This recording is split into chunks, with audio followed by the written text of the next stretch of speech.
Hello, can I ask you a quick question? Have you ever seen a hardwood floor that's got dents really bad from high heels?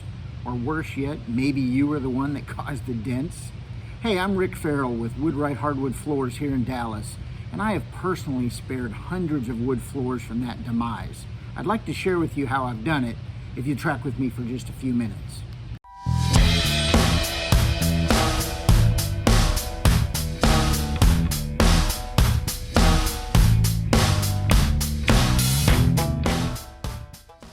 Well, first, you have to know why the wood dents. Secondly, how to avoid this terrible scenario. Thirdly, how to make great specie choices. And then lastly, I'll share a few tips on selecting wood products that best fit your projects. So what causes the wood to dent? Well, the denting issue is really attributed to the wood's density. The wood's hardness is measured by its Janka hardness rating.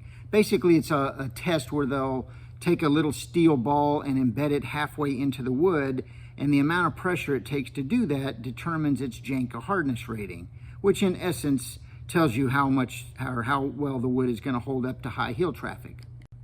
So secondly, how do you keep the wood from denting? Well, here's the reality. You can't.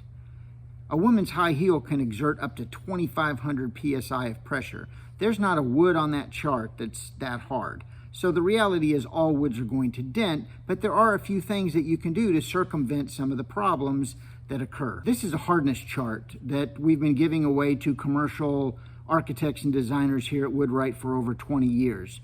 It basically shows you all of the common species that are used in wood flooring and what their Janka hardness rating is. You can find copies of it on our website or on our Pinterest page. So here's an example of why that might be super important to you.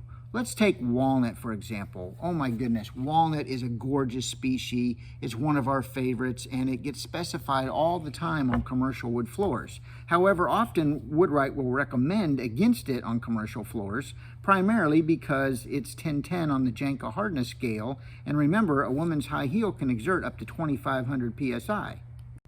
So one possible alternative could be pecan or hickory.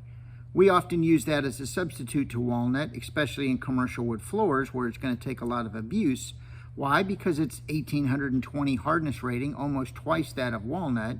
It's also, more importantly, got an open grained texture or open grain pattern to it, so it absorbs the stain deep and inevitably is going to wear better because of that. Now granted, it's not as beautiful as walnut, we get it, but it's definitely in your client's best interest if you're trying to do a commercial floor that's going to take some significant high heel traffic. Sometimes your design might call for a little more uniformity, not quite as much color variation of a walnut floor, perhaps because you're trying to match walnut furniture or walnut veneers, for example. And if that's the case, we would probably recommend white oak as opposed to the pecan. It's a lot more uniform in its color. It's 1,350 hardness rating.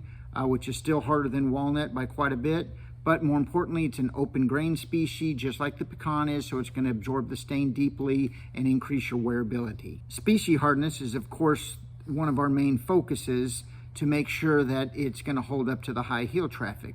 But there are a few other considerations as well. Another thing to consider is stain color. It can definitely have a lot to do with increasing your wearability.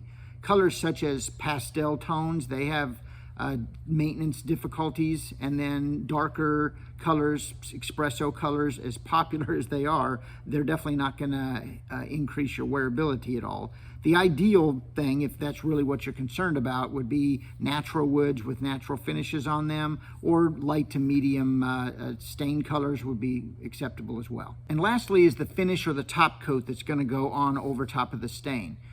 Remember, just because it's aluminum oxide or ceramic does not mean that it's indestructible or won't dent. It really doesn't have anything to do with the wood denting itself. The best thing, the key really, is to keep the sheen low so you can minimize the reflective nature of the finish, and that will significantly increase your wearability, especially when coupled with a little bit of texture. I truly hope this helps with your future wood floor selections. If you found this video helpful and you'd like to see more, don't forget to subscribe to our channel below and click on the notification bell. Also, there's going to be a link down below for our Find Your Rep page, so if you happen to need any samples or any project advice, feel free to reach out to us. We're happy to help. Until next time, this is Rick Farrell. Cheers.